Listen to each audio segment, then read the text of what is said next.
I'm sadly not as good as I wish to be. But that said, that reminds me, ladies and gentlemen, I would like to watch a video with you, with all of you. And the thing about this is pretty much. Hold on, let me find that. Let me find that. There it is. Okay, so this is pretty much the interview of like one of the top players. Guddle is his name. He is um he is currently the. Let me show it to you, ladies and gentlemen. We need to switch to and A is Yog. Yeah, Yog. Okay, currently the leaderboard says versus the top, you know, player. But during that video, Guddle was the top player. Basically, you can never say who of them is the top player because they are pretty much all the top player. Because you like, let's say a verse plays Friday, okay? Friday a versus top player. The next day, Tax Collector could be top player, or Guddle, or that whoever that person is. I don't know the character name, but maybe I know the user by his Twitch name. I'm not sure entirely. Or maybe Miguel. Miguel could be the top player like on a Sunday. Let's just say he plays more, and then boom, he's basically, you know, top player. But during that video, as we may watch here, Guddle was the top player. So as you may see, I just need to check is browser on. Hello, guys. What's up? Welcome to the Arena by SoloPlayer. I'm your host, Mr. Sell the Bag Roach, and I'm here today with the number one mythic 1v1 arena player, Guddle. How are you today, Guddle? I'm doing fantastic, man. How are you?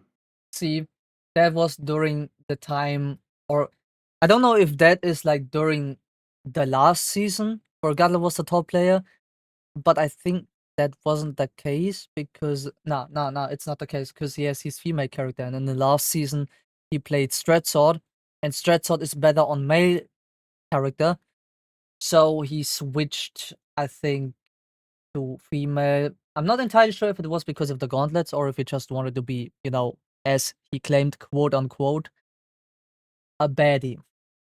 Who knows? But again, here the screenshot during that time, Averse was second place, Tax Collector was third place, and Gadlo was first place. So just so you guys know, I'm not talking shit. I'm just referring to that video during that time. The video was uploaded, or more or less not uploaded but made. I'm open. You Doing open? Yeah, he's pretty much Roach. Never heard of that person before, but I assume he might be a top player. I'm not entirely sure. But he is doing the interview, doing my best. Coping. Oh, and you yeah, CP. coping? this young gentleman is basically Guddle, and yeah, he is pretty much, in my opinion, in my humble opinion, and don't claim what I say because what I say is not, remotely accurate. But I think in this case, a lot of top players would agree with me if I say that Guddle is without a doubt the best player in Werewolves Meet, NA West, NA East, and maybe even in Europe.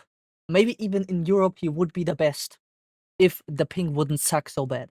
But I think he would dominate Europe as well.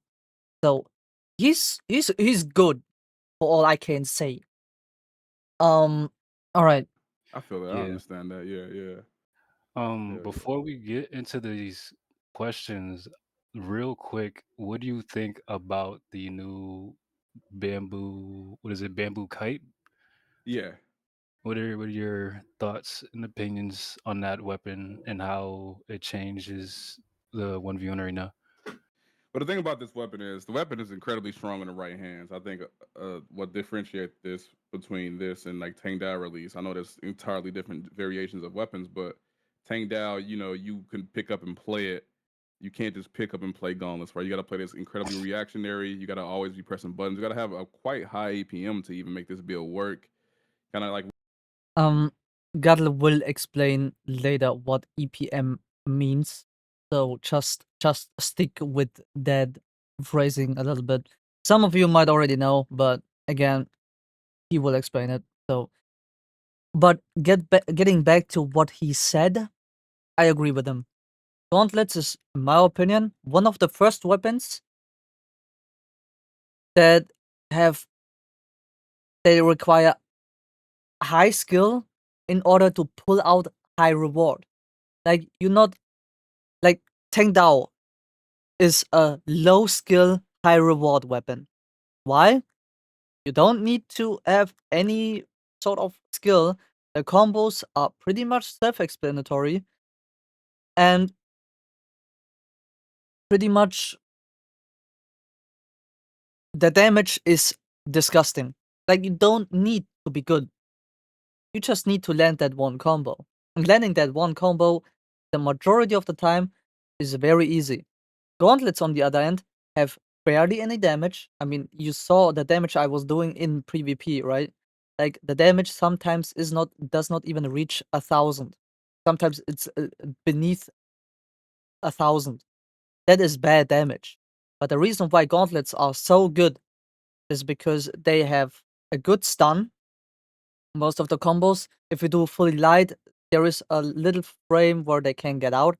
But other than that, the weapons have a good way of stunning an enemy for long enough.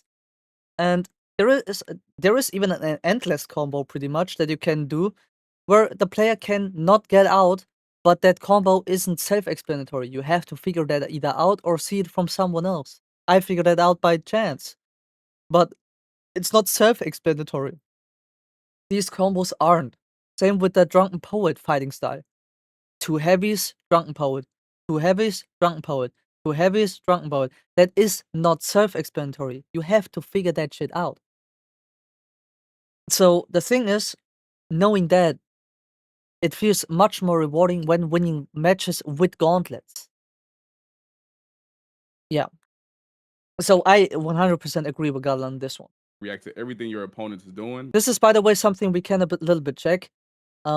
If like we genuinely agree with most of the things Guddle say, and if there are things that we disagree on. Because maybe there is. Maybe there are things that I view that he views differently, and in both cases, we both would be neither wrong nor right. That's the thing. Because at the end of the day, it's not factually stated that that is the case. It's more like not something like high ping is bad. Like you need to have low ping in order to perform. Like that is a factual state, like a factual fact, pretty much. Like you're stating facts at this point. But like he will later point out some things or present his views where I might see it a little bit different, but I can already foreshadow as I already seen the video. I can pretty much say that much. I do agree with most of the things he says, pretty much. As I have noticed that Guddle and me on a lot of aspects are pretty much the same. We both have played fighting games. He played different fighting games that I did. But on general terms, we both play fighting games, we both like fighting games, and we both are pretty competitive in fighting games. Like, I played Super Smash Bros. Ultimate, and there I was actually quite good. I reached Elite Smash with quite a few characters. Not a lot, but a few characters. One of them was Ness, one of them was King K. Rool, and one of them was Incineroar, as in, the Pokemon. Guddle, for example, played Tekken. Is there a difference? In the design, surely, but both are competitive fighting games. Both are highly difficult to master, and both are highly reactionary, which means you do need to understand how guessing your opponent works, and you need to adapt a certain sense of confidence Like, you just need to be confident in yourself in reacting to the moves, knowing, okay, I will end up on top. I will be the one who is winning the match, pretty much. But yeah, But it's a very strong build. I For think a lot of the people won't play it for a while. I think after some time, a lot of people won't play it because it's so high APM. for people that don't know APM, could you Uh, Attacks per minute or autos per minute. I don't know. I forgot the I think attacks per minute is. We can actually just look it up. BPM, game term, okay, game term.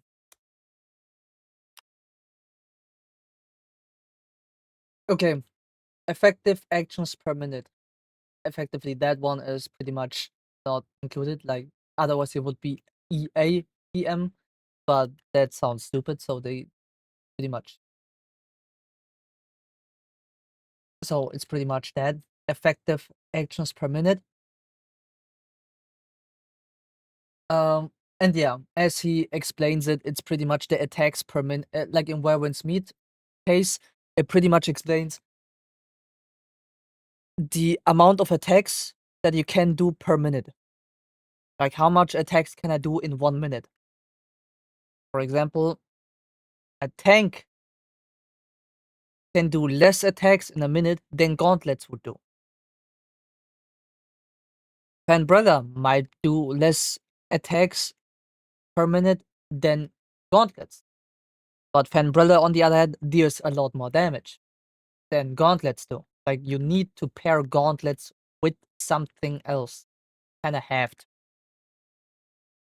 exact acronym, but like this as how often you press buttons, and I think Mhm. this is like one of those builds.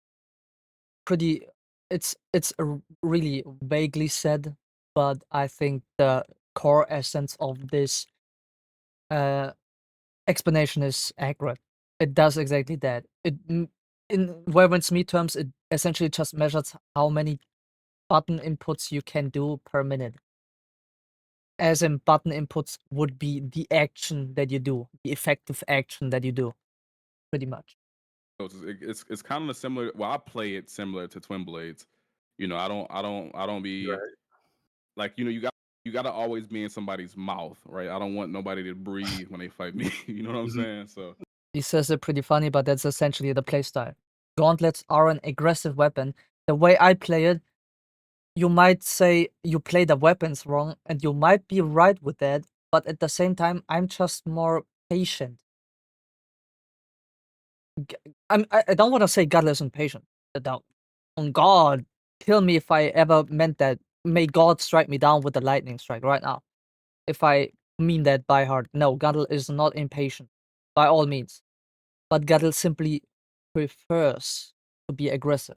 That's just his preferred playstyle. My playstyle is a mix between being patient and being aggressive. One instant is because of the fact that I play tank in the last season. And playing tank is a complete different playstyle. You have to be patient. You use your bow very often to kind of piss people off so they run at you, because that's what you want as a tank. You want people to charge at you. So you need to make sure you shoot them so they kind of are forced to dodge and close the gap so they don't think they could just run away. If you feel me? But I can also play very aggressively and succeed with playing so, as that is also a type of playstyle I prefer. I actually prefer the aggressive playstyle far more than I prefer the patient one. But I can play patient if the situation requires it. But Guddle just constantly is in your face. I noticed it when I fought him. That dude just won't let you breathe for once. And I gotta be honest, I kinda like that. Weird, but I kinda like that. I like when someone is not afraid to fight me, to fucking charge at me head on and just want to fucking smash my head in. And Guddle does that. He charges at you the moment the invisible wall drops and the match begins, the moment that happens, consider yourself in close range because he closes that gap very quickly. Yeah, it's perfect for me. Facts. All right. Uh, should I? Yeah, I'm gonna move on. What do you think was the main cause that motivated you to get better at the PvP in this game? Because I know you just said that you weren't initially interested in playing where winds meet. Yeah. So, Before I start or before I continue, I can highly relate with what he's about to say because of the fact that it was similar to me. I like the game. That is like the difference between me and him. I liked the game per se before that, like even PvP wise. I just didn't like the fact that you couldn't get out of combos. But once I understood how do I say, how Tennessee works. Tennessee is a very important term, by the way, in PvP. Once I understood how Tennessee worked and what mystic skills are important, oh my god, I fell in love with the PvP system. It is so good. Right, for real. I'm sorry. funny thing is, I I got have to. I interested in have to playing say it. PvP because I wanted to improve because I was a guild before I even did regular arena. I was spamming people in guild arena, and I was getting good in guild arena and stuff like that. Right? I was Mhm. low key burst. For context, in guild arena, he means in the guild area. Like every guild has their own area where you can build and like hang out with your guild members. There is like a arena spot where you can do PvP against guild members, but also against external players that are not in the guild. And Guddle basically did that before he did normal arena. From guild arena, you know. Right. And then ever Back. since then, I was like, you know what? Let me go ahead and take arena a little bit more serious because it's more fluid. You know what I mean? Like the everything is way more responsive there. And I'm like, yo, this is actually mad fun. Let me give this game an actual chance. Yeah, And then 100% agreed. It is mad fun. Like generally speaking, it is low key fun to do PvP in Where Winds Meet. It can be frustrating, sure, but it also is mad fun. you know, I kept improving and improving and improving, and here I am. You know, in the state that I'm in, and I still have a lot to improve on. I'm not gonna lie. Back. This is, by the way, something where I say Guddle is distinctly different from a lot of other players. Despite being on top, despite being the best, arguably the best Where Winds Meet player in PvP or like in Where Winds Meet in general, he stays humble. That is something that most players forget to do. Like there are a lot of players in EU that think they are the best and can be cocky and can be disgusting and toxic and I don't know all the mean words that you could come up with. But Guddle is the best of the best, and he is humble. So that kind of puts it into perspective. It shows directly the strongest will be the ones that are humble, in my opinion. And I think Guddle would be a prime example of that phrasing. He is humble, but he is also confident. And being confident is something that you should be. But don't be cocky or arrogant. But he is humble yet confident. Distinct difference. In those days, Important did you difference. know about like the cross server latency gap, like NA versus EU, I or did were you not. queuing them back to back? Don't matter who. Don't matter who, bro. I just wanted to smoke with everybody, bro. I didn't care about who else, you know, what was going on, what was happening. I just want to smoke, bro. I wanted to learn. No matter who I fought, I just want to smoke. You know what I mean? Do you still queue or like Guild Arena? Is Hell that nah. something you That still shit do? ass. Now, Guild Arena only has one purpose, and that is that one versus one versus one. Like 3 player get thrown in the arena, and then they fight against each other in a death match. Like not team or anything. No, it's a death match, literally. And group strategy. Like you can use the Guild Arena for 2 purposes: the one versus one versus one, and the group strategy training. Like you can practice group strategy in the arena before you do actual group strategy. Oh, but of course you need members for that. But that's a different story. Hell no, I don't do Guild Arena no more. I stopped doing Guild Arena for like 4 to 5 months now because there's no real reason to do it anymore. But I can just queue up, especially we got customs now. You know what I mean? So I just go Yeah, ahead and that's true. do the customs and shit. Call it a day. Who do you think is the strongest PvPer you faced? A verse. Uh, okay, I was kind of, but since I already watched the video, I pretty much know the answer. You will say Miguel, Averse, and I think he named Doma. These three, and on Kami, but I think the toughest opponent that he faced is, I think, Averse. Averse might be the toughest motherfucker for him. It doesn't have to be one person. List them off, rattle them off. Go ahead, bro. A verse, tax collector, Miguel, Tax collector. I'm sorry. I'm sorry. I'm sorry. I'm Butter, sorry. and I'm sorry. I thought he named Doma, but I think he Ghost names Doma. Electricity, Doma. Yeah. But Okay. if Okay. I was Okay. See, I was not wrong.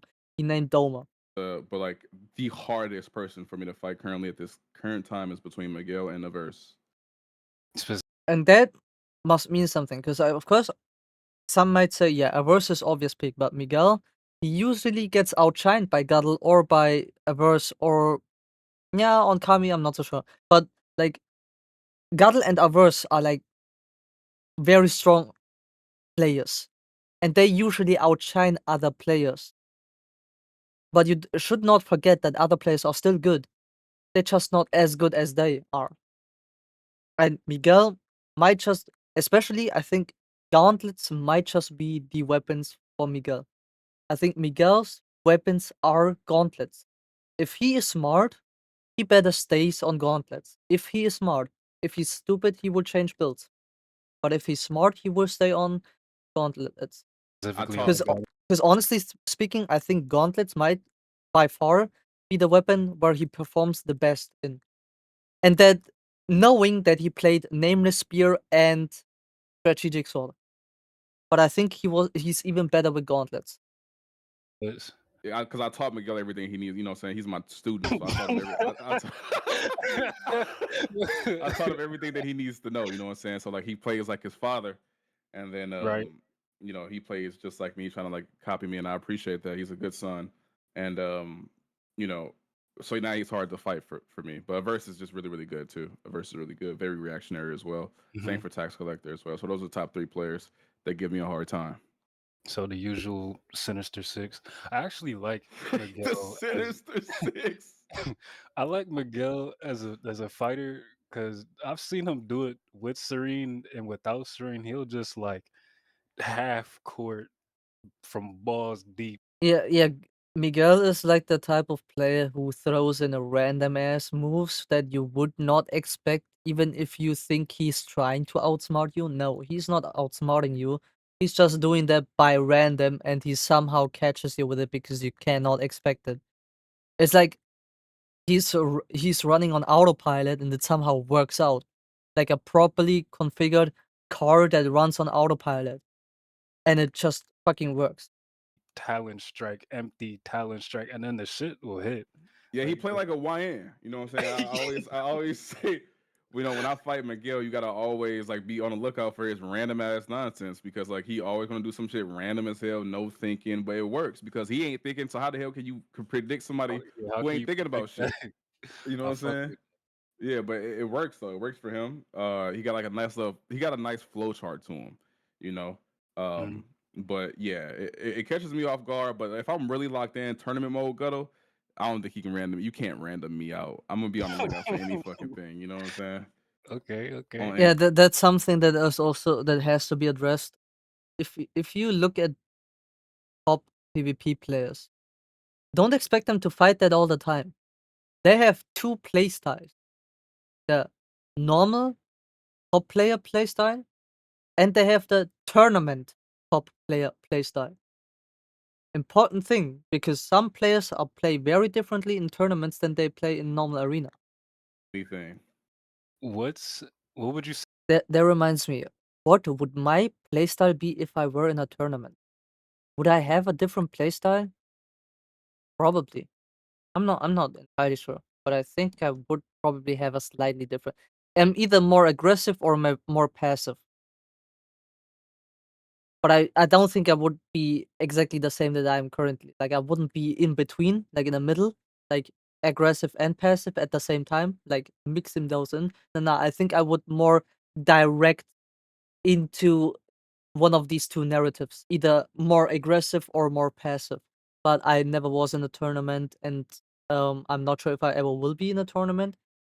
I would love to be in one, but again, that ain't gonna happen with my current skill.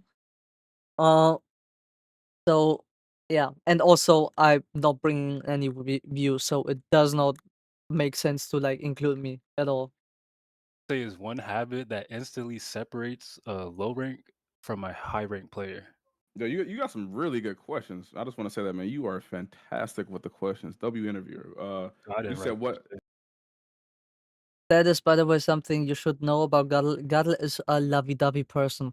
He will compliment you out of random.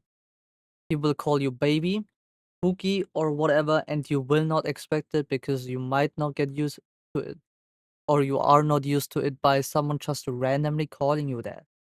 But that said, he definitely is a sweet person. I talked with him a few times in a call. Boiling down to facts, he is a cool dude. He is a cool dude. You can, without a doubt, say that. You said you said what separates?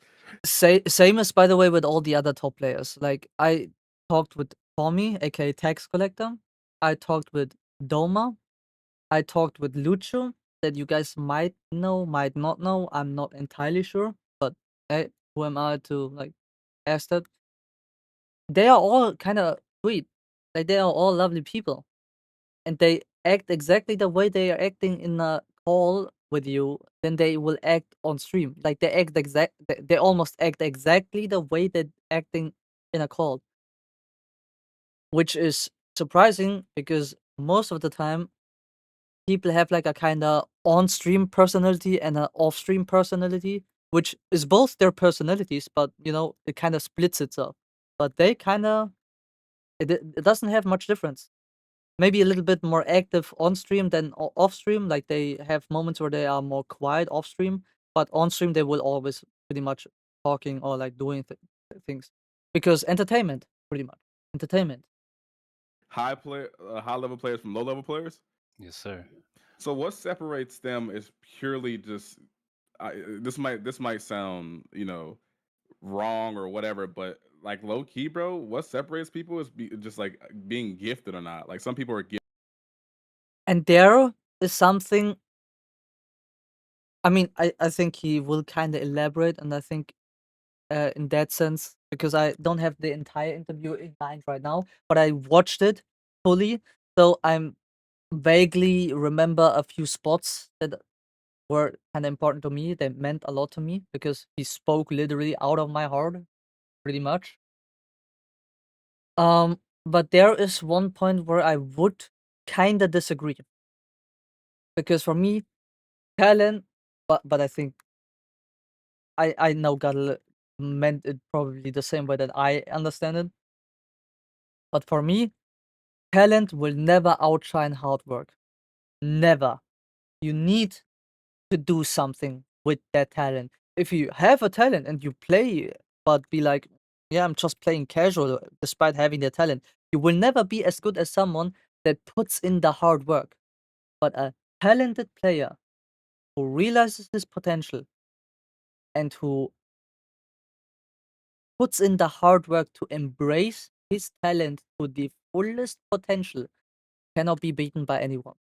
That motherfucker is unbeatable. Low key.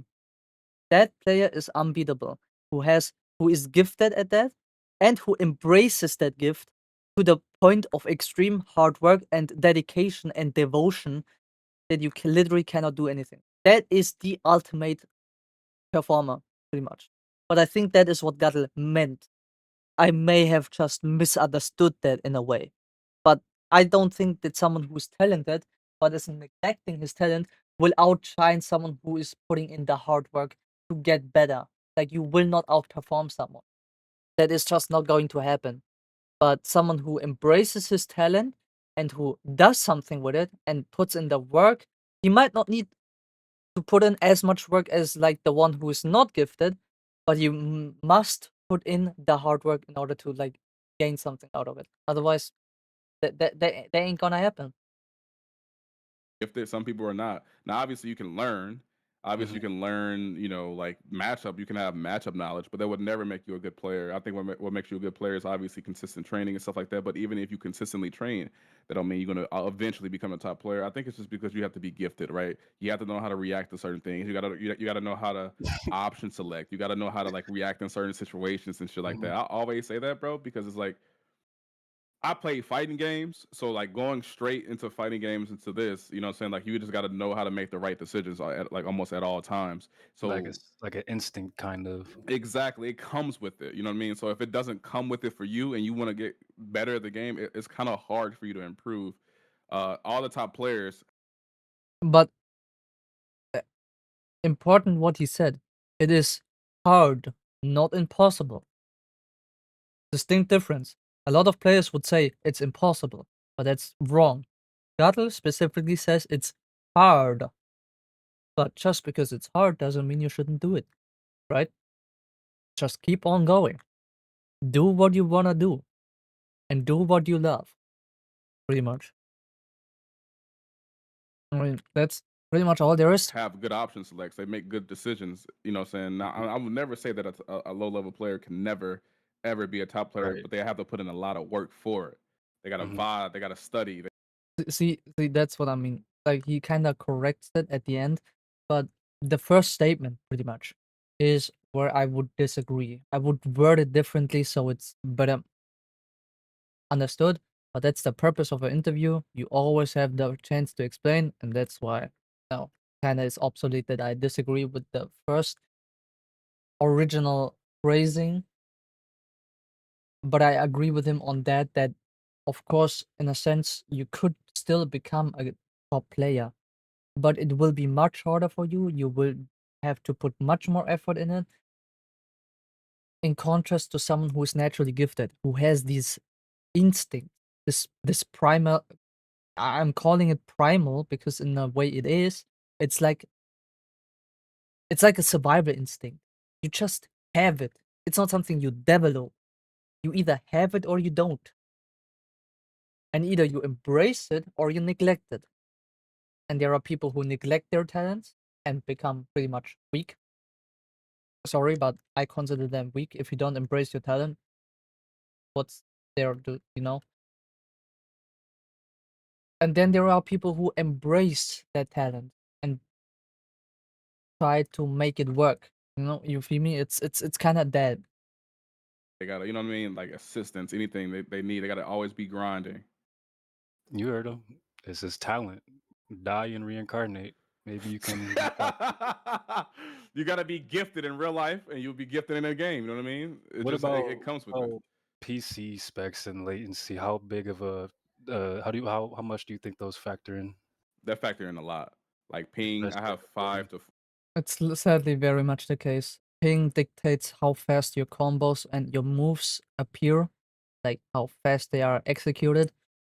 And if those animations are too slow, people can get out of your combos, as in the combo can drop.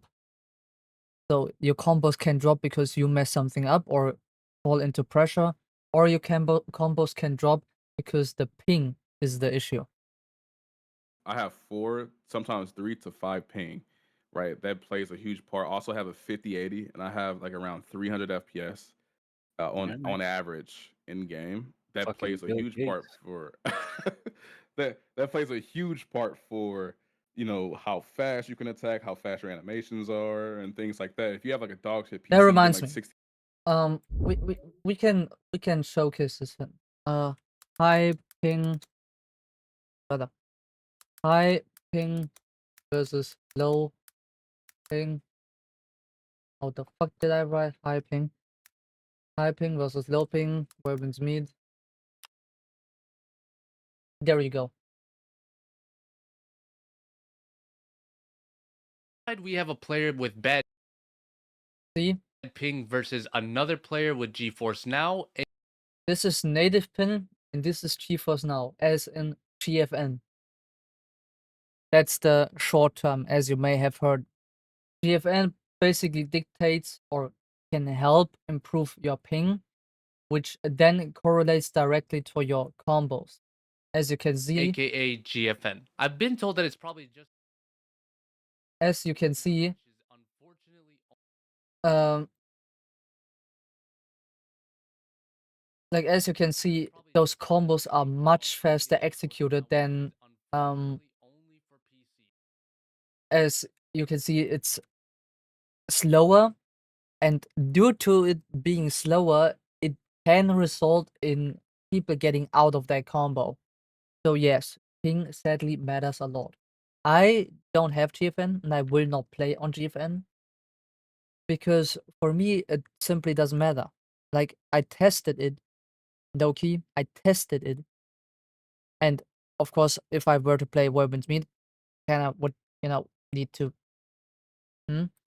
but my native ping and my GFN ping are the same.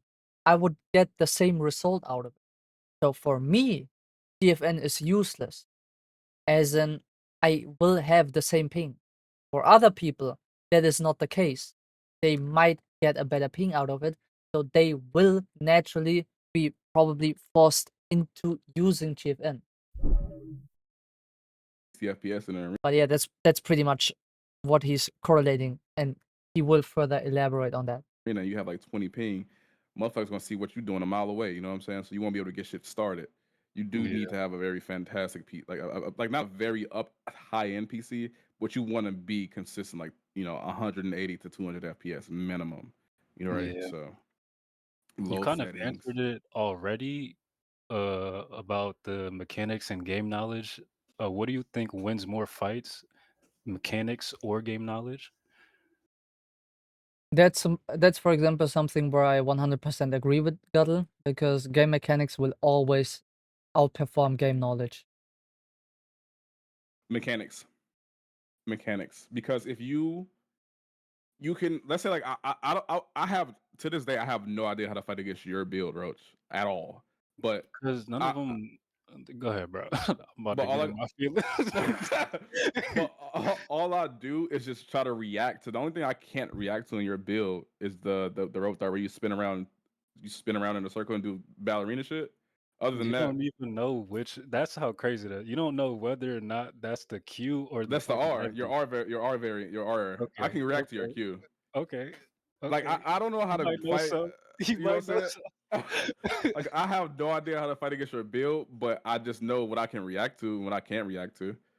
Yeah. That's where mechanics just outshine matchup knowledge. As long as I'm reacting and moving and just react to every single thing you do, there's nothing for me to. I don't need to know how your build works if I just. For example, or just to put that into perspective, this person here plays Dust Umbrella, or the Dust build in general, which consists of the Everspring Umbrella and the Unfeathered Rope Dart. These are the two weapons. I played the Everspring Umbrella for quite some time, and it was a hard choice for me to put that weapon down. Low-key, it was a very hard choice and a very painful choice. I low-key got sentimental and teared up. I'm not even gonna lie to you. And I know that might sound embarrassing, which it probably is, but I low-key started tearing up. Like, I low-key got sad of the fact that I have to put that weapon down now. Because I play this game with a rule. Depending on what sect I am in, I have to play the corresponding weapon. Gauntlets and Everspring Umbrella, they don't combine very well. They can work, sure, but in general, they don't combine very well. But then again, I could also just be mistaken and, it'd be that. Like, I'm not entirely sure, but I feel like it could be that. And that said, I do think that it might be still, you know, you still have like a chance to like win against, for example, his build. You just need to understand how the game works, what mechanics are there, and like that shit. Like you just need to understand a few concepts and a few rules of the game itself. And the moment you understand these, most fights become marginal easier. Back to everything True. you throw out at me. So I Yeah. think mechanics wins over the matchup knowledge. I think double rope dart needs like a few things before it can be legitimized as a build. Like it's kind of just like gimmicky and for looking cool and shit. Yeah, yeah, it's very Though you gotta admit the double rope is kinda strong. Like double rope is kinda strong. gimmicky. And low key, it's 3 people that play that motherfucking build in A. Yeah, that's the other thing. Like some builds are just not played by people. Like Dust build, even though it's a mad strong build, it is almost rarely played because everyone despises the umbrella, which to a degree I understand because I do hate or I do dislike fighting the umbrella too. But then again, I do also understand how to fight it to a degree because obviously I played against umbrella. I just don't know how to fight the rope part. But the umbrella part is pretty easy because I played that weapon myself. That is the advantage that I have. I know how to counter or how to do the umbrella part, but the rope dart is just something I will not understand. So And motherfuckers just I not gonna know at basically all. talked to all of them. I talked to all of them, and niggas is gatekeeping secrets. And shit. Motherfuckers, there's 3 motherfuckers that play this shit. That gatekeeping is diabolical as hell. I can't lie. But you know what I'm saying? Like I don't gatekeep shit. If I'm learning something, I'm gonna put people on with me so they can improve with me. You know what I mean? I would never like withhold information to myself because what's the point? Yeah, you and a verse I'd say are pretty good on that. Him on Yeah, his YouTube channel, he'll put out like I remember he found out about the ghostly steps reset shit, and then like the next day there was a video. yeah. Much as Because like, he what's the point of like having all the information to yourself, right? And then you win against everybody, and then you end up crying about like how there's like no real talent in it. Like, there's no point. You want everybody to improve with you so you can get better fights. It's better for content. It's better overall. It's better. It's more fun. I don't want to sit there and gym bop everybody. You know, that's not fun. yes, sir. You know what I Good, mean? good PR, good. That's also kind of true. You want to fight stronger opponents to become stronger yourself. That's just naturally something that you should want to happen. You shouldn't be. I'm sorry if I may offend some people, but you shouldn't be the type of loser who doesn't want to improve. Like you should want that by default. That should be integrated in your very nature as a human being. That should be something that you should want to have happening, you know? Good PR Yeah. answer. Type shit. Type shit. In the first 10 seconds of a duel, what are you looking for? I'm not looking for anything in particular. The first 10 seconds is what I'm going to do, and and it's almost always what I'm going to do is run at you and make you guess frame one. I do that to everybody that I fight, no matter who I fight. As soon as I run at somebody, I'm going to run at you and I'm gonna make you guess. And when I mean by that, I'm just gonna run at you and press buttons, see how you react to it, and and according to how you react to it, will change my game plan, like on what you do. You know, like if I notice you dodge a lot, then I'm gonna do, I'm a stagger. If I notice that you parry a lot, then I'm a talon or I'm a stagger. You know, it's always what I'm going to do. I don't really care about what the player is gonna do because I'm confident that I'm gonna react to it anyway. About the stagger thing for dodges, could you elaborate on that? I cancel my autos, right? So like if you dodge a lot and you play Mhm. 4 dodges only, I like right click, or I'm sorry, I'll do R and then I'll cancel it because like people react to the R for the gauntlets. It's pretty reactable. I do that and I'll cancel it and I keep doing it until you run out of endurance and I'll like kind of kill you off your endurance issue, or force you to serene or something like that. I stagger all my moves and I delay all my moves too. Like I have a flow chart, right, where sometimes I like to queue right away. with the gauntlet. But other than that, sometimes I like to delay it and expect them to guess and guess and guess. Like when he's gonna throw his Q, when he's gonna throw his Q, and I just throw out like randomly. I do things like that.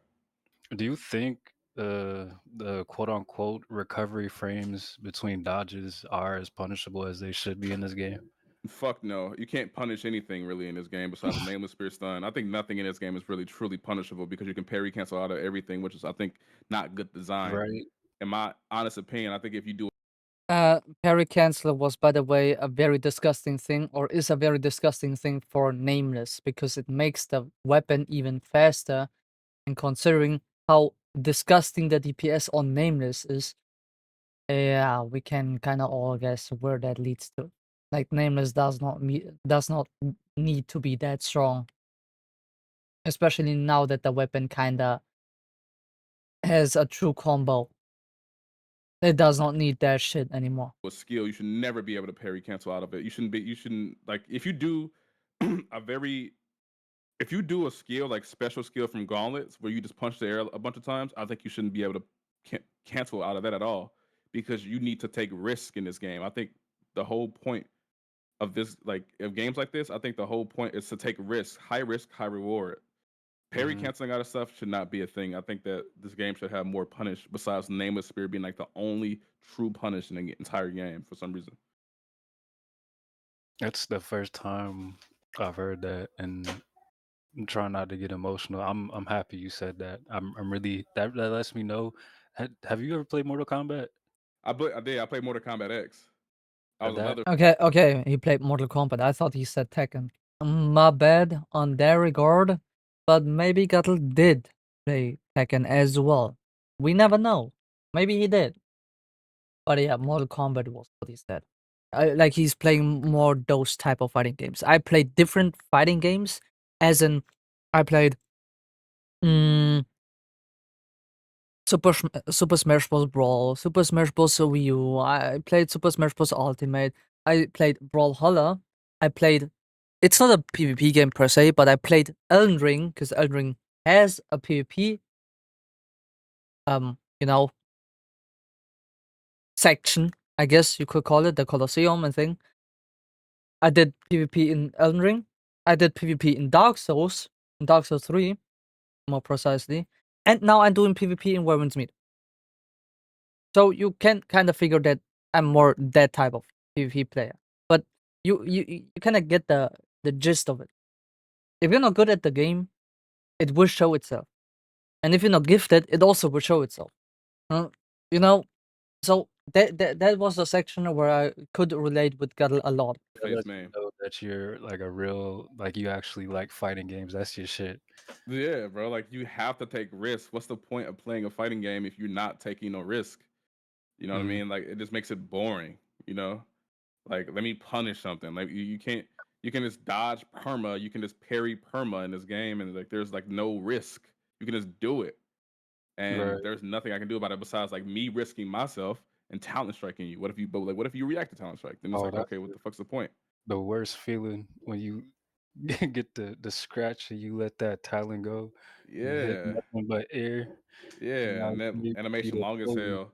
I think what they should do with talent is they should just they if you miss talent, you should not do the entire animation. What should happen is you should do two hits. Make it less like punishable. Like make it like if I miss talent, okay, let me just do two hits. Make them actually like Bro, work for that frame. Like make them work for that punish. I've seen. I think you can cancel Talon, but you have to use the unenhanced version of Buddha Palm. And like guard breaks are fucking. They suck in this game. If I'm gonna They be do. straight up, like if I get somebody with the guard break and they serene out of it, now I got a serene. I didn't throw the guard break so I could be even with this nigga. Yeah, facts. Facts. You do a move, you made the right choice, you made the correct decision, you made the right guess, and now you're punished for it. I think that's just bad. That's bad design. You know, Yep. that should never happen for any. That is sadly a critique that I would need to address as well. But I think that's not just Guddle me or whatnot. That I think that's the majority of the players who would agree on this one. I could show that clip, or I could show that spot like to 20 PvP players. It doesn't matter if it's top players or normal players, and they would all agree.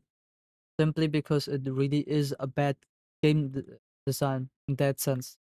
It's a bad mechanic. Why do I put all the effort to get someone to like the point where I can give them a crit, and now they serene and I getting punished for it because I get staggered and pretty much now can't do anything about it, because not only does Serene Breeze sometimes restore your key, which means you are not critable anymore, so I have to put in additional work now to get you back into that state, but also the fact that I pretty much now will be probably put in a combo and might miss that yeah crit because of it. Any game, you shouldn't make the right decision and you get punished for it. Like, it makes no Right. sense. You shouldn't be able to talent. You shouldn't be able to serene that shit at all. It's not like you can get anything off talent strike anyway. It's just a stop blocking, motherfucker. Like, you play the game, type shit. Speaking on risk and serene, what's like an indicator where you know like it's time to play aggressive versus defensive? Normally when you don't have serene breeze is when you play defensively, but that doesn't. I don't play defensively though. I can have serene breeze or not have serene. I will still play in your face. I will still like be confident in what I do. You just have to be very confident, right? Like, there's so many you can ask everybody. Like, I can have no serene breeze and I will still play in your fucking face. Like, you know what I mean? It don't Mhm. matter. Serene breeze is just like a button. Like, I'm gonna still be in your face. I'm gonna get yours out. The way I look at it is, okay, I have those serene breeze, but I'm gonna get yours out with me. You know what I'm saying? I'm gonna take yours too, and we're gonna just play for that shit. You know what I'm saying? But the smart choice is to play defensively. The when to play Mhm. Yeah, critical offensively down. is, yeah, and when to play offensively is vice versa. If you have serene breeze advantage and they don't, that's the right time to play offensively. But I think I play offensively when I know there's holes in their defense, when they have bad habits or things like that. I'm gonna play offensively regardless. I Right. hardly ever play defensively. Maybe I play defensively in tournament, but even then I'm barely defensive. I played defensive versus on Kami when I had no serene breeze because that's when Tang Dao was fucking pissed fucking broken, and he was doing a backdash parry. That's where I have to say Tang Dao is still disgustingly broken. Like, that never changed. It's still broken. You can still one shot, or not one shot, but you get the point. You can still take someone's first life with ease. Like, that happens regardless of whether or not you play um like, if you play Tang Dao, that still is going to happen. If they catch you once, you are dead. Consider your first life done. And to the point where he says even he plays offensively all the time. My playstyle is, as I said, slightly different, but mainly because of the fact that I play tank, and tank, you don't play tank aggressively. You don't run away. Don't get me wrong. You don't run away as a tank. You of course try to get close to your opponent, but you play much more. What's the word for it? Uh, come on, dude. Uh, like, you're not chasing them. Tank is not good for chasing people. So once you understand that, you understand that you can play aggressively, but in a different sense. Instead of constantly being in their face, you can apply pressure from the distance, so they have to charge at you, so they get in your face, because that is what you want as a tank. You want them to run straight at you and be in your face. That is something that you want them to do. And then when they're in within reach, then you can play aggressively and charge into their direction. Because most players don't expect that from a tank. They expect a tank to be like there, hold the block button and just wait for you to make a mistake. They can punish you for it. But a good tank will not do that. He will do the run pokes until he catches you, and then he will simply do his combo.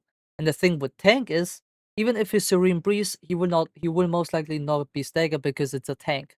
A tank doesn't get staggered by Serene Breeze most of the time. Unless he stands there and holds block and you Serene Breeze into his face, then obviously he's going to get staggered. But if he's in an attack, most of the time you can't stagger them. That's why a tank doesn't have an issue with trading into you and trying to hoping you Serene Breeze and then dodge away so he won't get caught by it, because he won't be affected by that Serene Breeze. He just attacks through the Serene Breeze and might just catch you with another combo, so that Serene Breeze was effectively useless. Like, that's the thing. You play aggressive, but in a different way. Instead of charging at them, you let them charge at you. You force them to be aggressive towards you, so you can use their aggression against them. Of course, you could say that is defensive, but no, that's not defensive. Defensive is just running away all the time, just doing long range attacks, like Nameless player. Full Nameless player are defensive. They run away to projectiles, and that's about it. They don't do anything other than that. That's their playstyle. So they play defensively. There are Nameless player who play offensive, as in they are in your face and constantly applying pressure. But most of them, they will just straight up, run away all the time. And that's what I wouldn't do. But I wouldn't also chase them. I would just simply shoot them, and that's about it. And then wait until they charge at me, and but I also can play that aggressive playstyle that Guddle is playing. I just have a more different variety of like what I'm doing, because I played both playstyles that are very different from each other. Tank is very different from like builds such as Twin Blade, or what's it called? Twin Blade, Gauntlets, Strategic Sword. Like, you are just effectively aggressive with these builds. With Tank, you are more patient, passive aggressive, I guess you could call it. Passive aggressive instead of just aggressive. Like, you try to use their aggression against themselves instead of putting on the aggression. That nonsense. He said he's going right back after Yeah. the tournament or whatever. I don't know. He can't wait to go back to that motherfucker, but that's his bread and butter. I don't know why he's kind of like slapping with this gauntlets. Yeah, he's doing good on Gauntlets, man. He That's should it. keep, but it's probably not his play style, low key. You know what I'm Okay. saying? But I think that like those are the times to be defensive and offensive, honestly. Will there be like a time where you, like, say you fighting the Sinister Six, right? Everybody got their own thing. You fighting person X and they're a defensive, like they play like me basically. They play super in the corner defensive. You say you play aggressive no matter what. Yeah. But would you adapt to that style, or would you just play regressive regardless? Like, what do you do when somebody adapts? I'll play aggressive regardless. They're gonna have to adapt to me. Okay. That's the thing about being. That's the.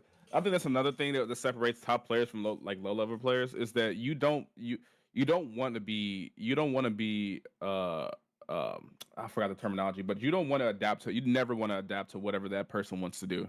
You never Mhm. play in their level. You always going to play how you play no matter what, and make them and force them to adapt to you. You don't want to you don't want to be conditioned. And yeah, you go into them like you're gonna go in there with your own game plan, and you're gonna do exactly what you do to everybody else because you're a confident player, and you're gonna condition them to how you want to play. Okay. You never want to ever like, oh, okay, he playing like this. Let me go ahead and play like, since he's doing that, let me do this too. Like, no, fuck that, because now you fell into his trap. Yeah, that's how you get hit by talent. Yeah, But you then know, they'll serene breeze after you serene breeze, so back to neutral. facts. What what did you do when you first started PvPing that improved your skill the fastest? Was it the back-to-back guild arena, or was it just going into 1v1 arena?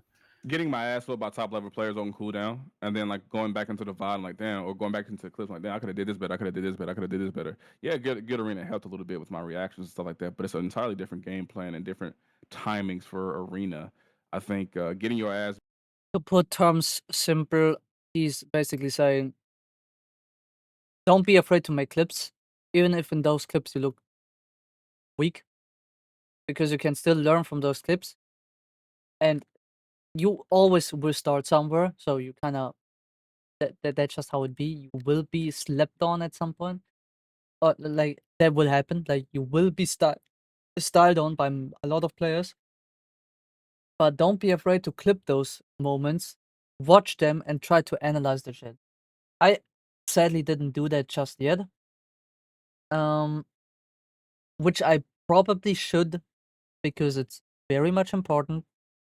But yeah, I didn't do that yet, which is something I should do. But then again, I did reach. I just, for me, it was just I wanted to see how far I can get without any help. How far can I get without any help, without any training, without anything? Just me playing, playing, playing, playing. That's it. Just me playing. And just me playing, I reached Mythic. But now, once I reached Mythic, now I'm at a point where I'm like, now I need training.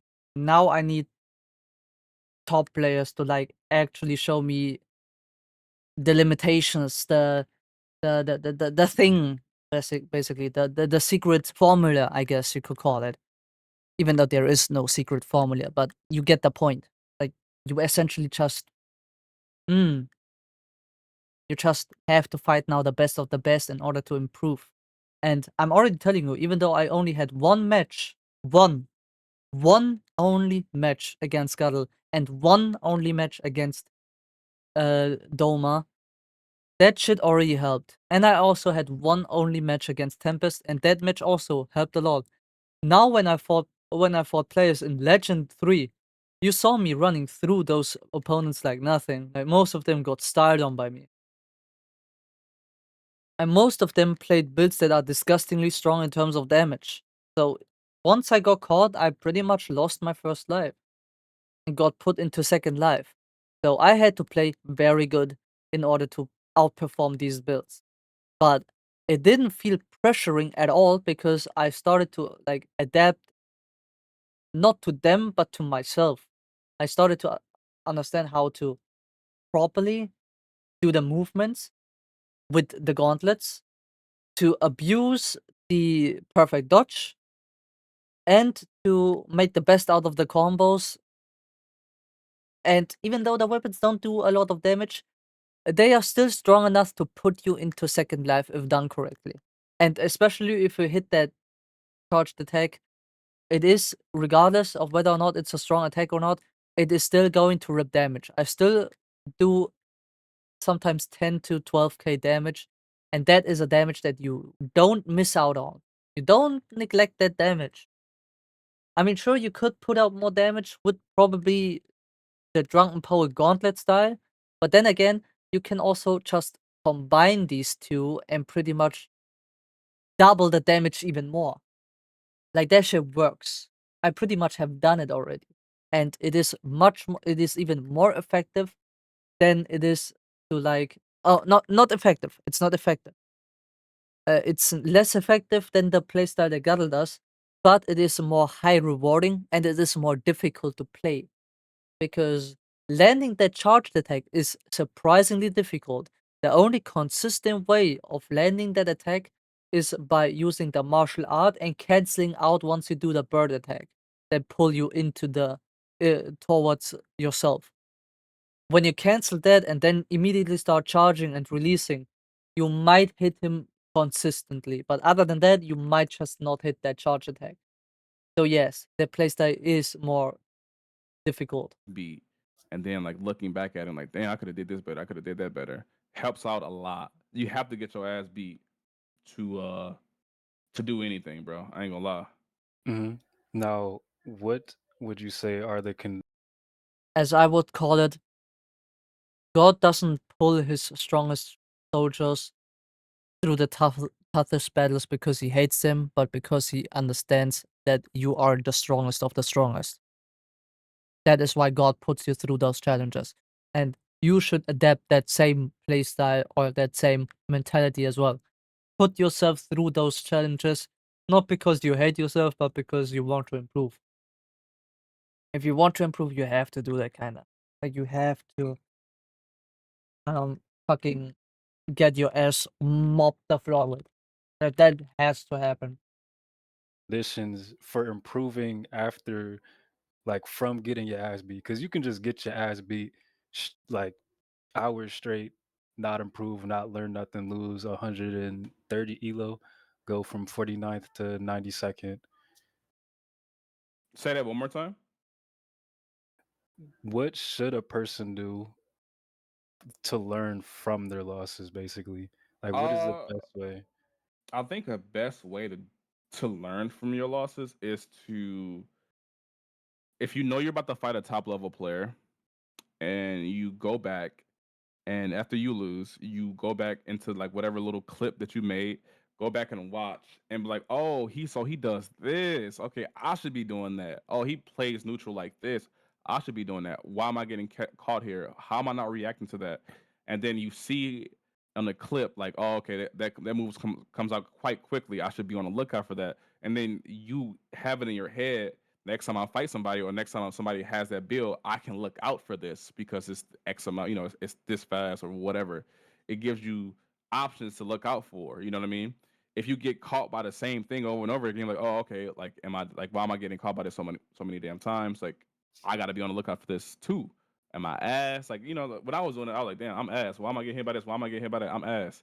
And then like eventually, like after a month, like you gonna improve, bro. Like So you again, think some And then there's people like me who play PvP since like the beginning of the game pretty much and still barely scratch the mythic and then just got mopped the floor with.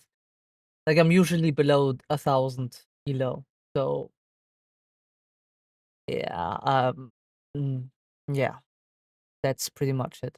Even though I gotta say, when I fought Guddle, I did put up a good performance, even though I got my ass mopped through the floor. I gotta say, even though he is the strongest of the strongest, I still managed to at least put up a fight. Even if it wasn't a good fight, but I still managed to put up a fight, and I saw what he did, and I tried to like kinda adapt it to to my playstyle that fits me. Like of course it's always hard to integrate something into your own playstyle, but I tried at least to like kinda integrate it. And I can confidently confirm that that works. What he says is true. It improved my playstyle by a lot. Builds that I struggled beforehand with gauntlets, well said, I'm now struggling less against. So it did work. I can't say it didn't work. It did. It did me a favor. I didn't watch the clip specifically, but alone fighting against him already worked as a sort of kind of understanding it. But watching the clips probably would also help if I had made clips for that, but I sadly forgot to record these. Shame on me on my regard. people are gifted, some people are not though. so you think everybody should be recording if they want to get better at PvP, not just like streamers and TikTokers and whatnot? If people want to take this game seriously, you only want to take this game seriously if you want to compete. If you don't, But yeah, I will most likely stop here in terms of like the video.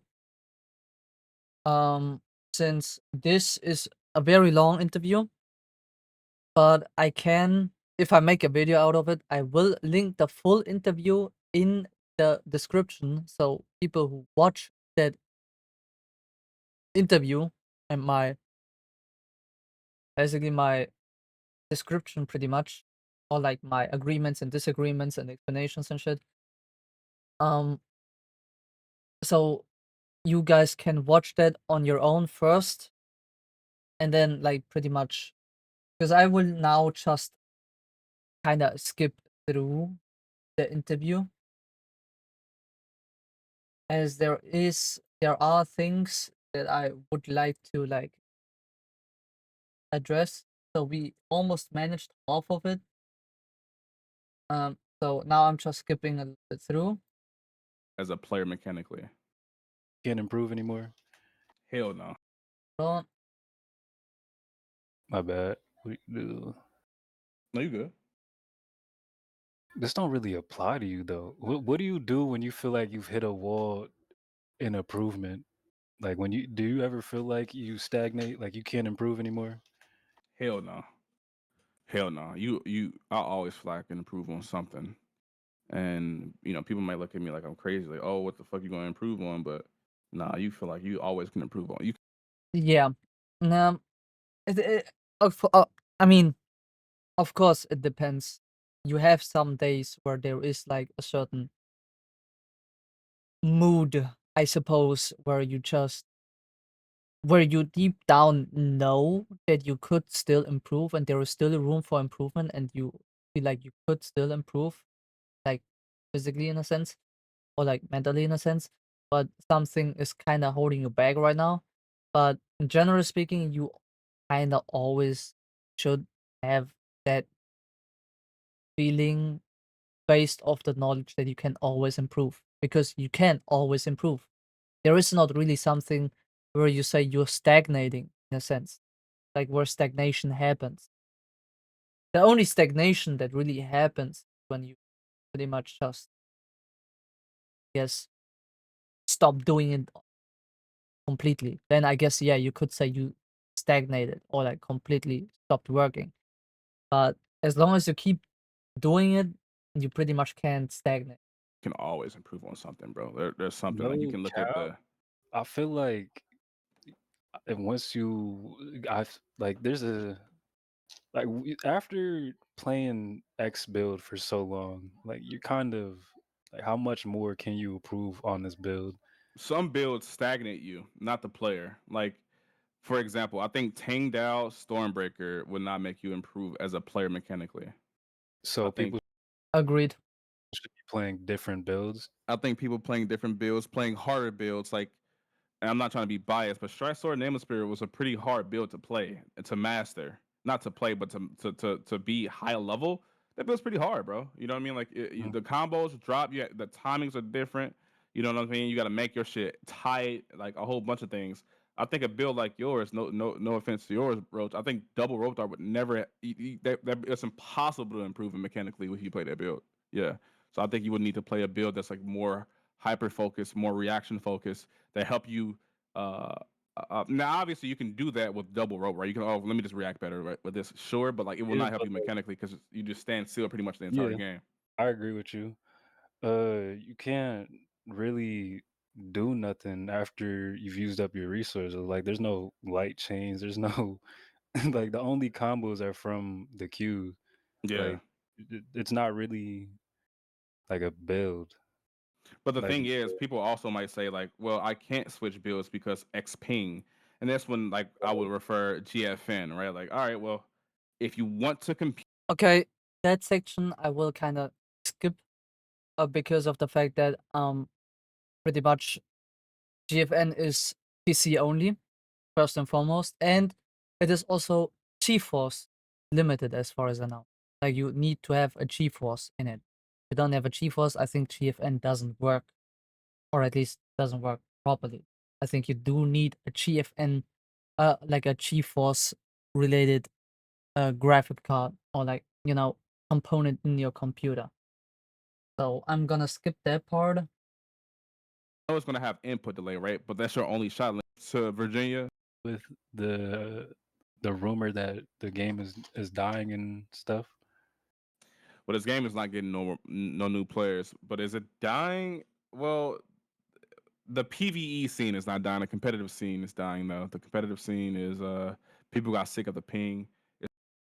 More specifically, the competitive PvP scene is dying, not the competitive PvE scene. The competitive PvE scene is not dying. Matter of fact, the PvE competitive scene is growing because their ping isn't as relevant as it's not as relevant as it is in PvP because most of the time you do specific modes such as tries that don't really need ping or that give you your native ping, or more or less they give you a better ping because you play solo. So that said, those definitely don't die. Like they won't die. Mm, The the competitive and the casual PvE scene won't die.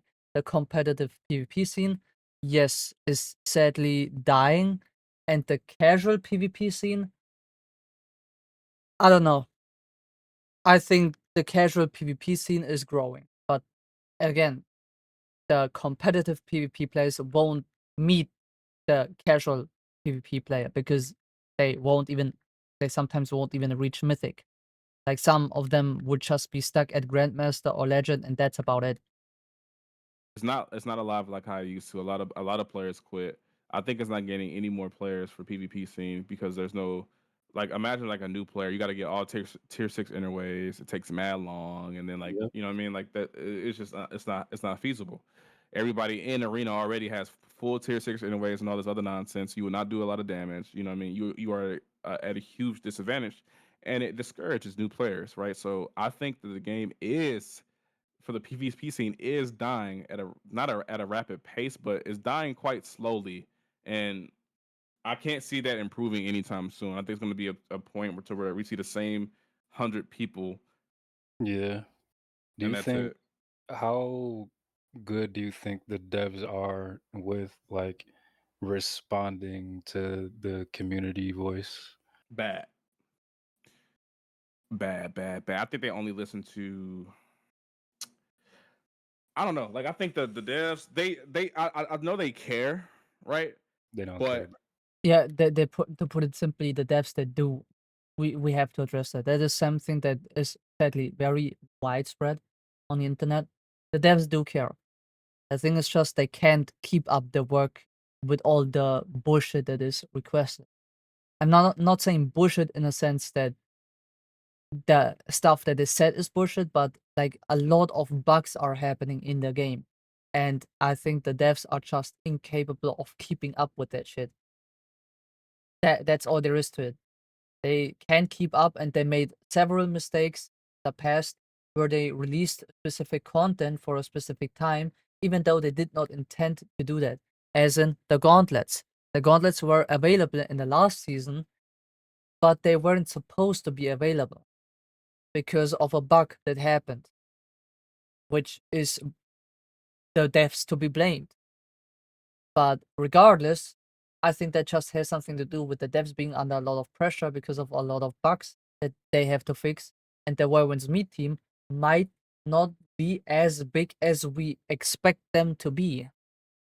Like maybe they are not as big as we think they are, and that's why it takes them too long to like actually take care of all these bugs, because this game has a lot of them. I feel like they just it just takes too fucking long for certain things to happen. Oh, they You know what I mean? care. And also profit. Like all the visual shit is working just fine, and the PvP is just 1%. That's basically just the whole consensus of this thing section. Like they do care, but at the same time they also have to look out for what makes the most profit. And PvP is maybe 1 or 2%, and the rest is PvE.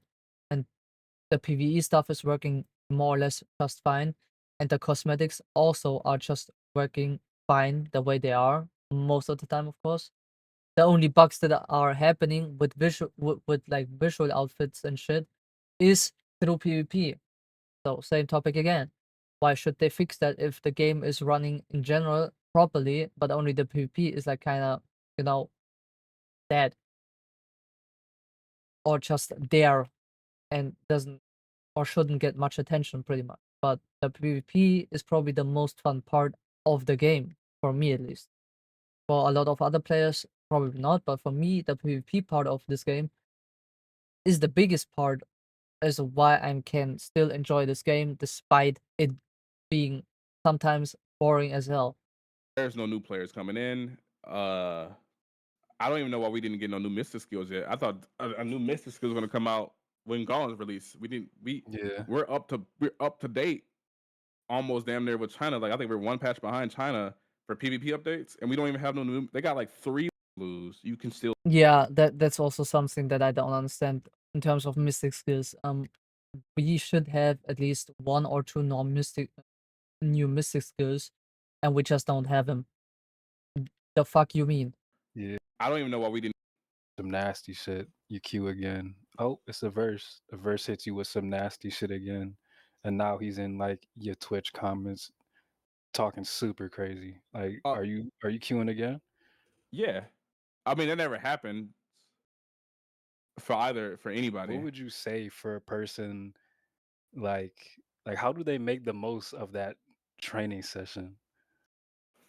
The I think adding so it would have been better training. It would be better training if I was in call. I think, but like you can still learn no matter how many times you win or lose, you can still learn about getting beat up. Like, oh, okay, like why am I getting caught by this so much? Like again, reiterates what I said prior. Why am I getting caught by this so much? Why is this happening so much? And then you just look back at it and like, oh, okay, like I can improve on this then. Like, you know what I mean? Like no matter how many times you lose, no matter how many times you win, you can still improve on all those damn losses. It don't matter, you know? And that's just what it is. On like a mental forefront, like how is the mindset there to just like always like try to learn the most out of this, even if I'm losing nonstop? Like Yeah. what can I do better? You always make the best of the situation. The whole point of you know what I'm saying, somebody As in, you always stay positive is basically the constant here. sparring with me. The whole point of people wanting to spar with me is not to just win over and over and over again. The whole point of is they want to like, what is Guddle doing that I'm not? You know, and they want to fight that. That was basically also my intention when I fought Guddle one time. I wanted to see how is he playing.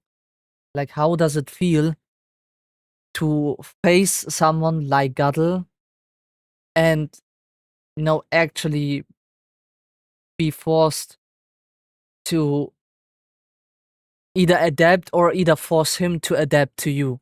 You know, that's kind of like the gist. Like, that's what I wanted to see. Like, what is he doing? How is he playing? And why is it working? And yeah, I can say, and that is something that I can confidently say, you don't feel frustrated surprisingly when you lose against Guddle. And that is also something that teach me a lot about how a loss works. If you lose against someone who is genuinely good at the game and you know you simply do not feel frustrated, like you just don't. It's kind of weird to like say it, but you don't feel frustrated if you lose against someone who is better than you. But of course, you can feel frustrated if you lose against someone who is technically not as good as you, but plays a build that is far more easier and deals far more damage than yours, and you just essentially get styled on by an absolute, I'm sorry for the phrasing, by an absolute fucking chimbob, while you have to fucking sweat and still lose. Like, that doesn't make you the bad player. And that is something that can be frustrating. But in Guddle's case, when I fought him, you don't feel that frustration because you know he is good. You know he's good. You know the weapons he's using are difficult to play. And you know the way he is playing is aggressive and constantly in your face. And applying pressure is far more harder than running away all the time. Like, that's something that has to be said. It is far easier to apply. It's far harder to apply pressure than to just run away like a, like a little sissy. To see if they can incorporate that in their own play style, right? Because the way I play is significantly different than anybody else in it that plays gauntlets, right? I'm just always in your face. I'm always like not letting up. I'm not letting you breathe. Including myself. I'm playing gauntlets very differently to how Guddle plays, but then again, I feel like I do play very similar to Guddle, just not on that competitive, competent level that he is, obviously. Like, otherwise, I would be top one player in, Europe.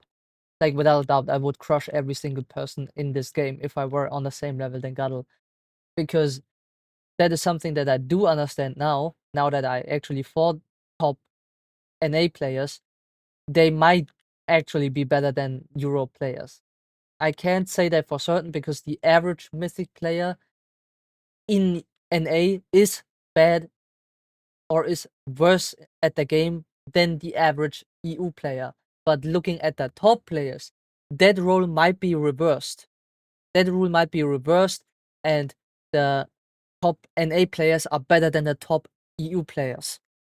Like, that has to be addressed, because I fought a lot of NA players, or like NA West or NA East players in Where Winds Meet, and fought them, and then fought a lot of Europe players that were mythic, like lower bracket mythic, and the difference is astonishing.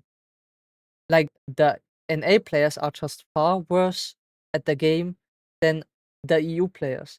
But if you look at the leaderboard, that role might be reversed. The NA player might be better at the game than the Euro player. Like, top NA player might beat the top EU player by like 5-2 or something like that. But the average NA mythic player and the average EU mythic player, without doubt, Europe is better. I'm sorry, and there might be something that a lot of you might disagree on. Absolutely understandable. At the end of the day, there is no statistic that definitely proves it. But point is, that's how I experienced it. They just were worse than the Euro players that I faced. And that is facing them on their own ping, which means I had the disadvantage of having bad ping or high ping, and I still mobbed the floor with them. So I guess you can't really argue that I'm wrong with that if they are actually mythic. They even had the mythic badge displayed on their fucking profile, so they were mythic players, legitimately. I'm trying to run you out of endurance. That's my entire game plan.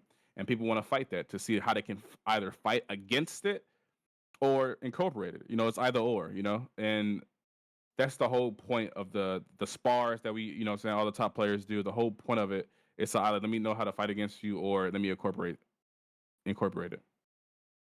Okay. Um, Okay, let's skip to. I actually do have a time stomp, and yeah, we will have to jump a lot, no, like a big step forward. But that is a point that I will, or that I want to address, and that is minute 47:22.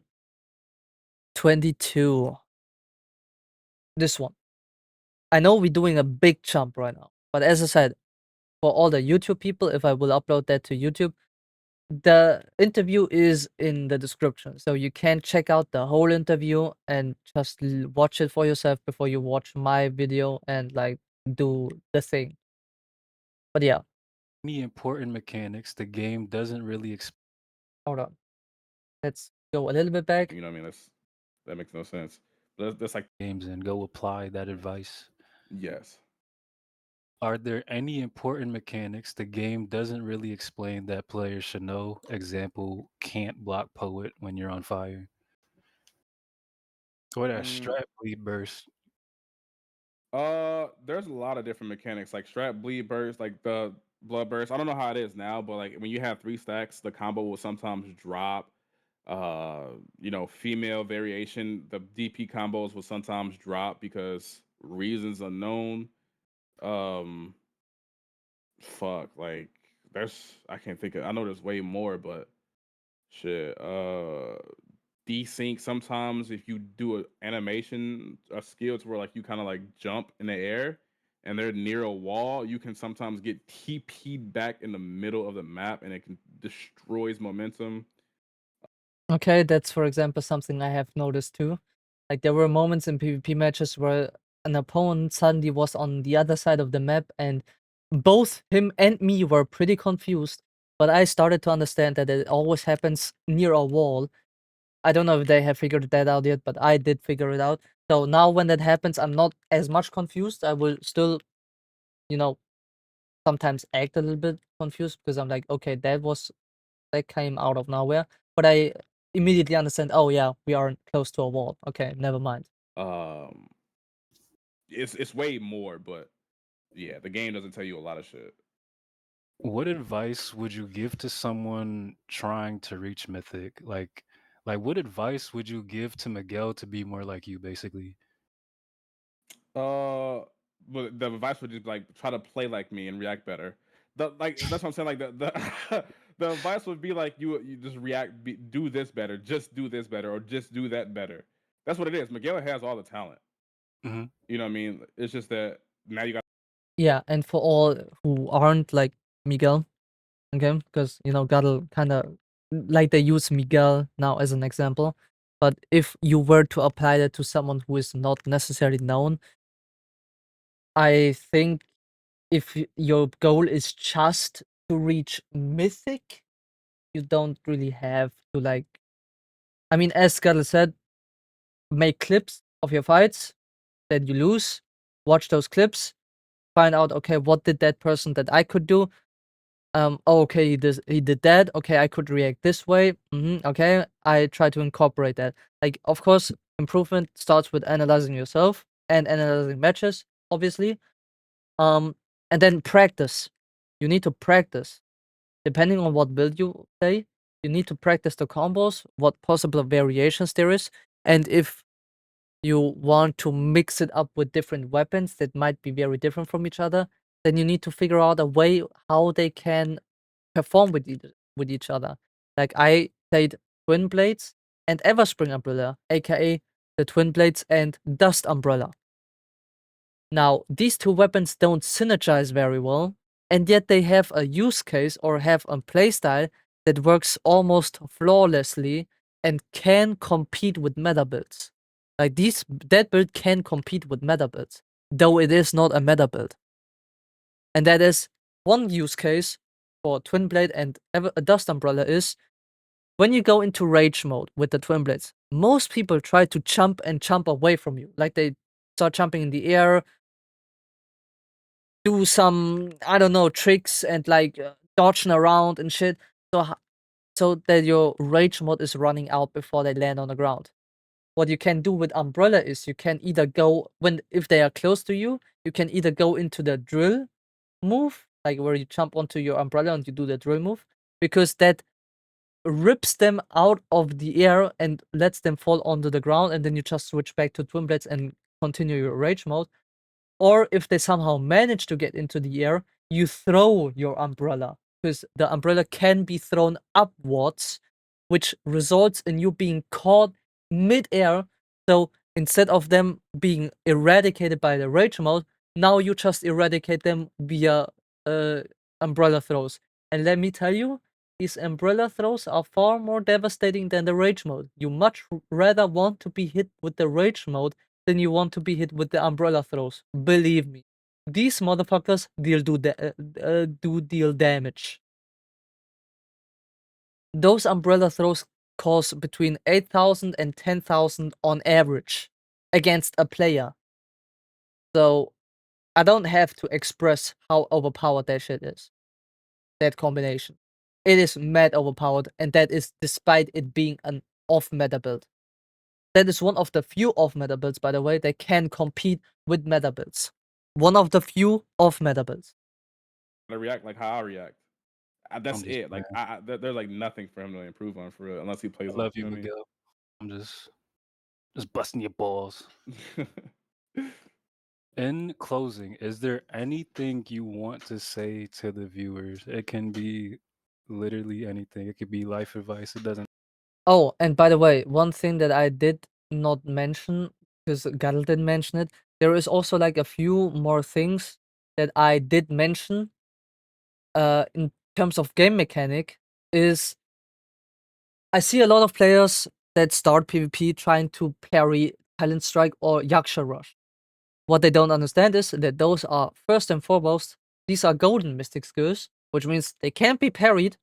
And second off, Yaksha Rush and Talent Strike have a specific property that bypasses defenses and locks you into a stunned animation, which means you can't dodge out of it. That is like one thing that the game doesn't directly tell you, even though it says that it break through defenses. But so does Soaring Spin. Like if you have the golden counter with the soaring spin. Then it turns into a golden mystic skill. But that thing doesn't lock you into place. It just hits you through the block and through the parry and gives you the corresponding damage that you would get if you wouldn't parry or block. But Yaksha Rush and Titan Strike specifically not only bypass, not only break through the defense, but also lock you into place so you get hit by the full combo if you block or parry. The best way to counter that is either dodge it immediately or get hit by the first hit and then dodge or dodge away. You dodge away. You don't block, you don't parry. You dodge away and let that shit either run out or punish it immediately the moment it. Yeah, that is also a way. Like use soaring spin as a counter to like punish it. And one thing that I mentioned as well is a lot of mystic skills, or like there are a few mystic skills such as soaring spin, talent strike, yaksha rush, and to a degree, I think even leaping toad is a golden mystic skill. What golden mystic skill basically means is that it's a mystic skill that can't be parried and is usually can't be parried or blocked, which is usually depicted by a golden light, I guess you could call it. Like something yellow lights up quickly, and that is like the indicator, hey, that is an attack that I cannot parry or block. I should dodge away, otherwise I get hit. And what the game also doesn't explain you is how these golden mystic skills are triggered. Talent Strike and Yaksha Rush, they work by default. They are by default a golden mystic skill. Soaring Spin, on the other hand, isn't. Soaring Spin by default can be parried and blocked. But if you hit someone or if you try to hit someone and they use Soaring Spin as a counter, then it turns into that golden mystic skill that can't be parried nor blocked. Same with the Toad. The leaping Toad isn't always a golden mystic skill, but it is more a normal mystic skill, but under certain conditions, it turns into a golden mystic skill, which results in you being hit by the attack regardless of whether or you block or parry. Like you get hit. And like the fourth thing that I mentioned is tenacity. Not tenacity. Tenacity. Tenacity is basically all tenacity is basically hyper armor, poising through attacks, which means you can trade. Usually depicted that your body kinda lights up in a golden sense of like visual, like you visually are yellow in a sense, because it somehow has to show that you are in tenacity right now, and that's all there is. Tenacity is just hyper armor, and now you just gotta know what mystic skills give you hyper armor. And the thing is, the game doesn't tell you what mystic skill give you hyper armor or what tunements give you hyper armor, or rather, the game tells you which humans give you hyper armor. But if you don't know what Tennessee is, yeah, that knowledge is pretty much useless. Yeah, like you will not equip Tennessee if you don't know what Tennessee. Tennessee, I say constantly Tennessee, dude. You will not equip something with tenacity if you don't know what tenacity is. So you just need to know that tenacity is pretty much hyper armor. Whereas you poise through attacks and pretty much don't get staggered by it. And the game doesn't tell you which mystic skills give you tenacity. So the safest calls are like Leaping Toad, Drunken Poet, Drunken Breath, I think that's about it. Okay, Dragon Head, but who uses that? Golden Body gives you tenacity, but it doesn't necessarily activate it. Like you don't have it automatically, but it gives you directly tenacity for a specific, I think for 6 seconds or something. Like that's basically it. That's all tenacity is. It's just hyper armor. But that is something people need to understand what that shit is. And that is something where the game does a poor job of explaining that shit. Necessarily have to pertain to the game. Is there any advice that I have Anything you want to say? Always be confident in everything that you do, rather that be in game or off. Like, just be confident in every single thing that you do in life, no matter what's going on in game, out of the game. You know what I'm saying? Like, always be confident. That's Always. good advice. Good unk Yeah. advice. Again, I can't say it better. I can't. Literally, I can't. It is all there is to it. Of course, it's easier said than done. I don't wanna downplay that. Like, it is, of course, very hard to be confident. Once you understand that, you should definitely focus on just being more open-minded, more focused, more confident and shit. Like, just don't give a fuck about what anyone is saying. Just do your fucking shit and just be happy that you can do it.